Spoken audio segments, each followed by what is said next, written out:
George again. Atari's answer that. It comes with 27 games, but that's just for starters. You can get 9 cartridges, 187 games. Blackjack! Oh! I'd like an Atari. Sorry, only our demonstrators left. Mine! No, George. Mine. The new video computer system by Atari. More games, more fun.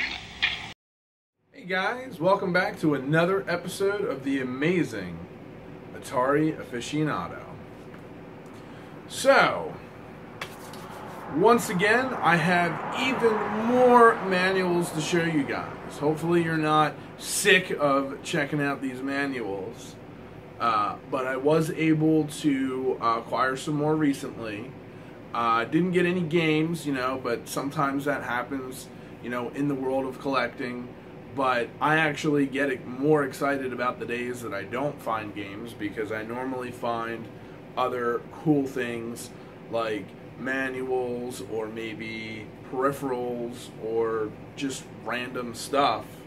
And, like I said before, if it's Atari related, then it's for me. Okay, so up first, this is a really exciting one. This is Defender from 1982. Of course, this was one of the Atari-produced video games.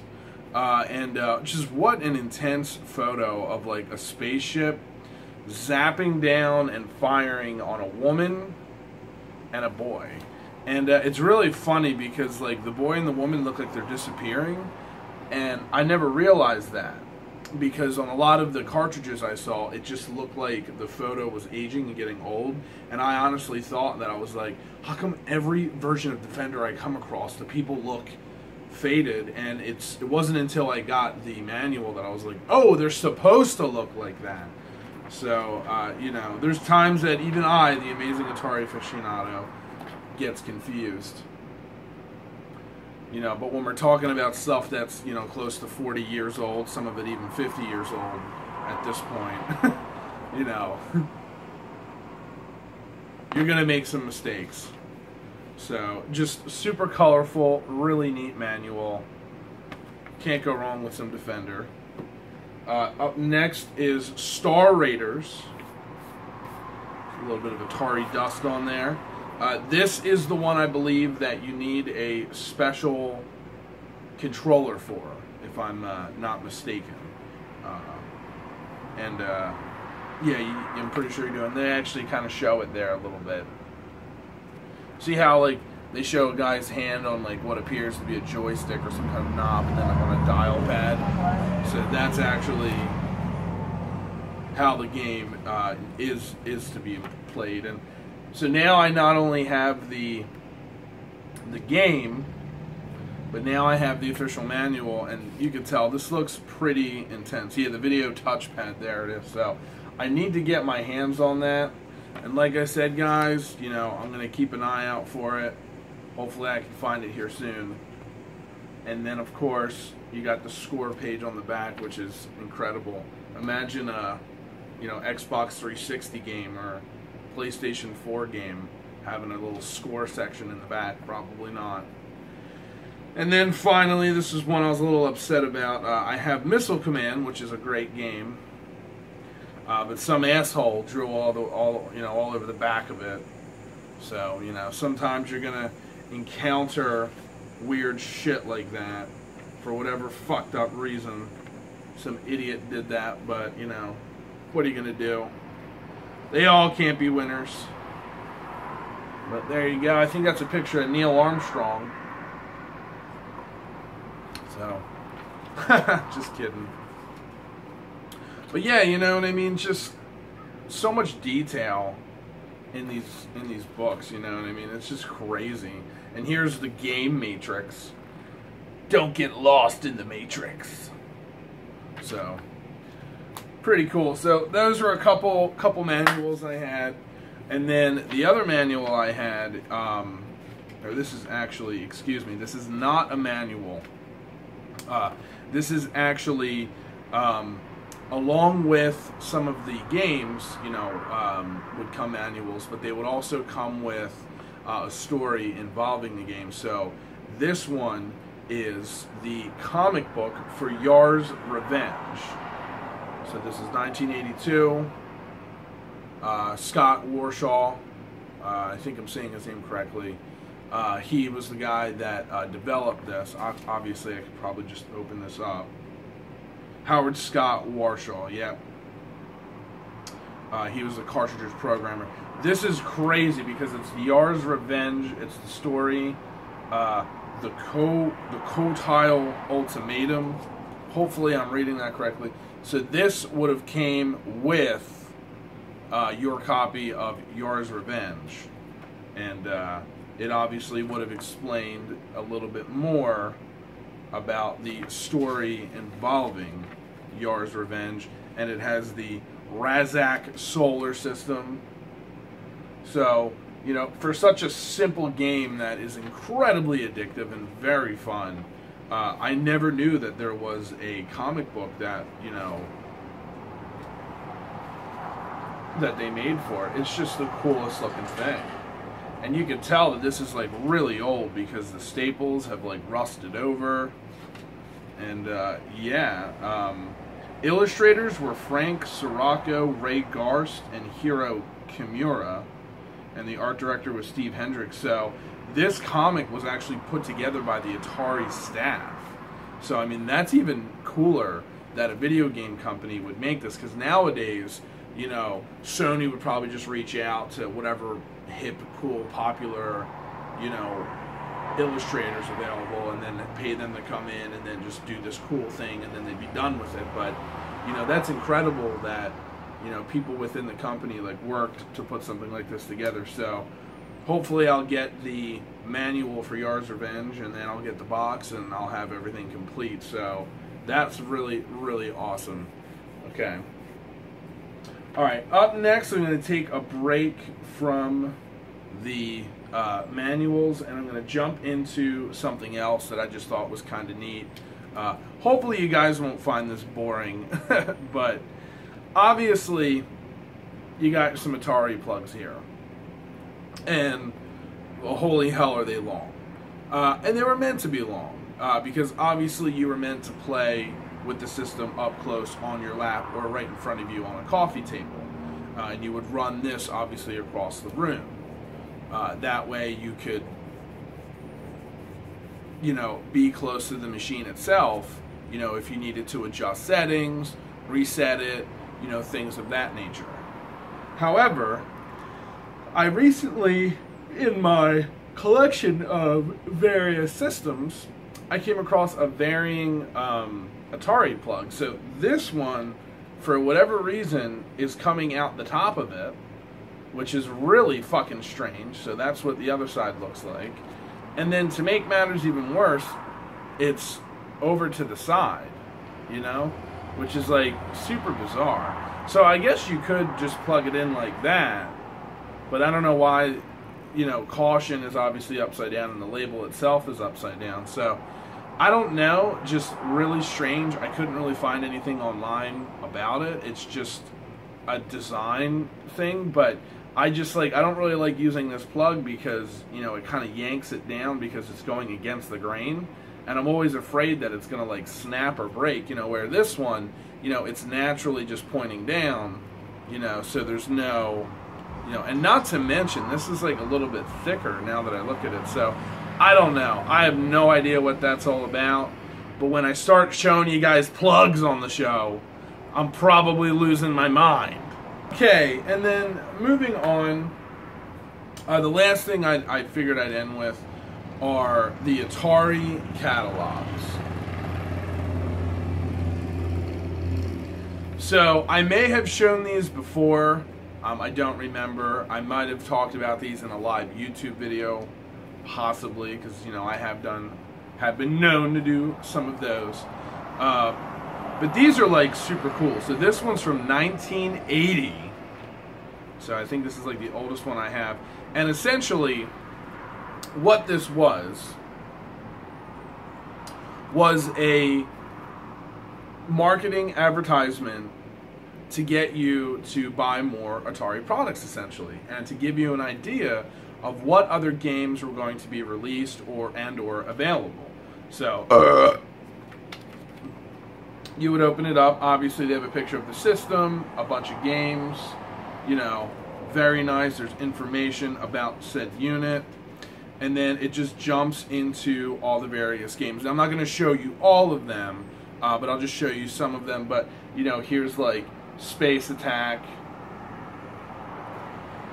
or Space Invaders, I mean.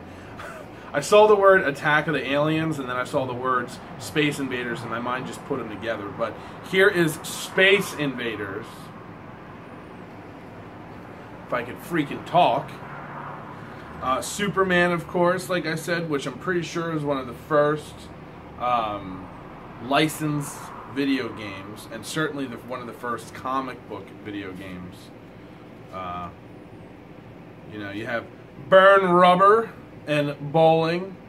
I mean, I just love the animation. I mean, like, that's nothing what the game looks like, and everybody looks all goofy and like cartoony, but I don't know. It's just weird. Oh, this is my favorite one right here. Here's Hit Me. Holy shit, look at that lady. Look at that dude. Man, that's some wild stuff right there. So, yeah, guys. Here's Fun with Numbers, and they got Albert Einstein on the television. Oh, man, that's crazy.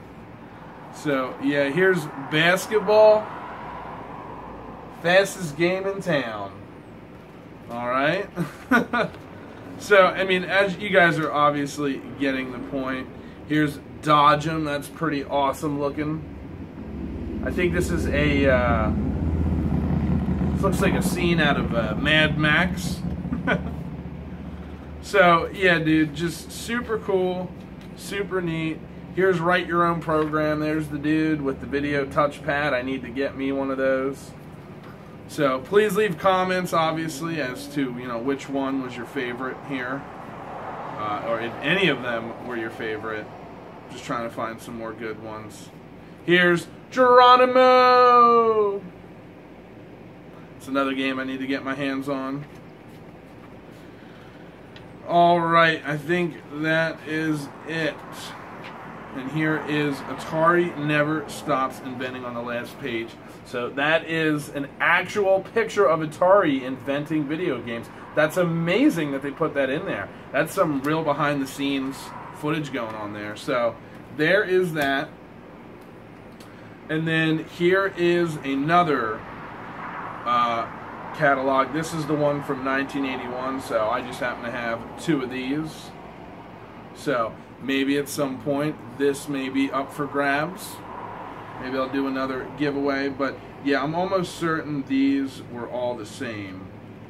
Yeah, just the catalog was just made a little bit bigger. And same thing, almost everything that was in the other one is in here. So here's Asteroids, that was one that I didn't show. And let's see here, here's Breakout. Guy literally breaking out of a brick wall. Here's here's Bowling. I love the guy's look in like the guy's face in the very back. That's hilarious. The giant bowling ball. I love this bright orange Atari back. Have you played Atari today? And then you gotta love that front. So they obviously, you know, changed up the front a little bit there for this manual. So once again, like I was saying, just a couple more games were added in this one. Some of them are repeats. Here is Othello, the world's most boring looking game, and actually the most boring game period.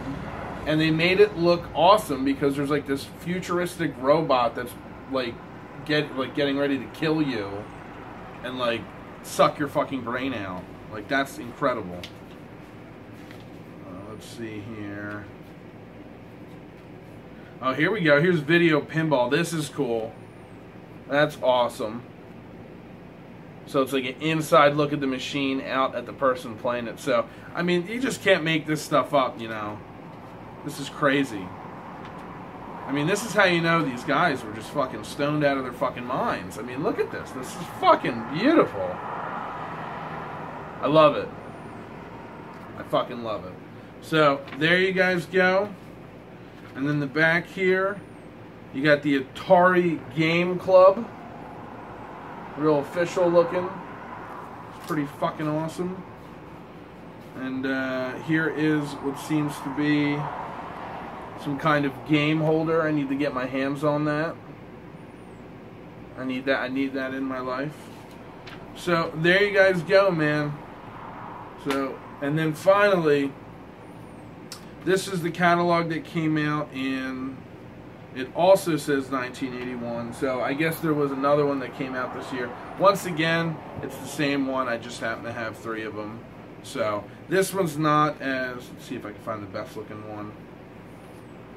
This one's not as cool looking as the others, you know, it's just kind of bland and it just says catalog on the front of it. It's got some ugly bordering going on, super early 80s, there's the back of course.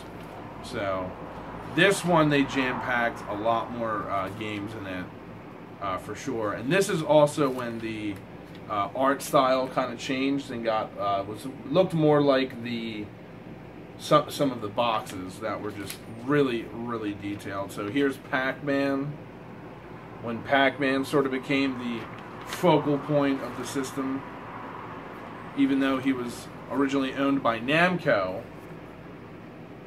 And I believe he still is, but a lot of people got confused and just assumed that he was part of Atari, which he was, but he's not like an Atari property, so to speak. So yeah, guys, just, you know, Yours Revenge. So this one just has a couple pages where it shows big stuff, and then there's a couple pages where it shows smaller. So you could tell, man, they were really starting to jam pack a whole lot. So instead of one page having a game, now one page is advertising 3 different games. And each section of the catalog was kind of broken down into different sections. So that was adventure, you know, they had a sports section, and oh yeah, here's Haunted House. Shout out to Colin Richards. You'll like that. That's super awesome. I love me the Haunted House artwork. So some of this actually is the artwork from the boxes then that they just recycled in here. So, you know, there's the sports section. So anyway, you guys get the point. So super cool stuff. Super neat. I'll show you one more here. Here's the Learning Center. They got bugs killing you for some reason. So that was it, guys. Those are the Atari catalogs from various years. So I just figured, you know, show you guys something different, and you know, show you guys some plugs. And I promise in the next one I should have some more exciting things to show you. But like I said, there was just, you know, my collection is just huge, you know, and this was sort of the smaller oddball stuff that you guys, I just thought might be interested in checking out. So anyhow, guys, this has been another awesome episode of the amazing Atari Aficionado. Thanks for watching.